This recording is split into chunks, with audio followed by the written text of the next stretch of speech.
నా పేరు రామకిరణ్. ప్రాపర్ 6 గంటల టికెట్లు బుక్ చేసినాము. వీడు ఏమైందంటే ఒక్కొక్క టికెట్ ముగ్గురికి ఇచ్చినారు. ఇట్లా మధ్యలో అందరినీ పంపిస్తున్నారు. ఎన్ని గంటలు స్టార్ట్ అయింది షో? 6 గంటలకు స్టార్ట్ చేశారు. నా టికెట్ C3 C5 నుంచి ఉంది. ఒక్కొక్క టికెట్ ముగ్గురు వచ్చినారు. అట్లా మా చాలా మంది లేబులే పంపిస్తున్నారు.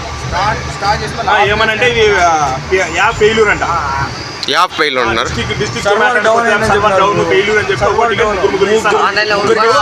ఎక్స్ట్రా సీట్లు వేస్తే లోపల పంపిస్తారు. పోయి కూర్చున్న వాళ్ళు మళ్ళీ లేపించి మళ్ళీ డబ్బులు ఇస్తాము, ఎట్లా పడితే అట్లా మాడుతున్నారు. డబ్బులు ఇస్తాము అంటే ఏమంటే మేము పొద్దున 6 గంటలు లేచి మేము ఉద్యోగాలు చేసుకుని మా 6 గంటలు వచ్చింది దీనికోసమే కదా. లేదంటే మాకు 9 గంటల నుంచి జాబులు ఉంటాయి. మాకు ఎవరు లే పంపిస్తున్నది? ఓనర్లు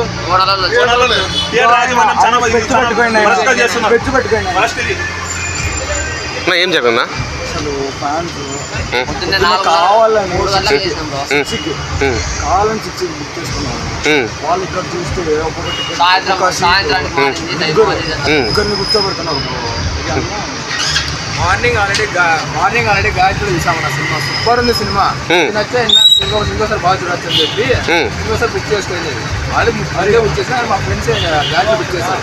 సినిమా అయితే సూపర్ గా ఉంది. కానీ వీళ్ళు స్టార్ట్ చేసి మళ్ళీ ఆఫ్ చేసి మళ్ళీ ఆన్ చేసి ఒక్కొక్కసారి బుక్ అయిన టికెట్ 3 సార్లు రిలీజ్ చేశారు ఆన్లైన్. మేము మొన్ననే చేసాం. ఇప్పుడు మేము ఒకటే కాదు, మొత్తం 50-60 టికెట్ లోపలంతా కూర్చున్నారు. ఇంకో దరిద్రం ఏంటంటే బుక్ అయిన టికెట్ కూడా ఆఫ్లైన్ అమ్మినారు. కానీ ఇది కన్జ్యూమర్ కోర్టులోకి వేసుకోవాలి.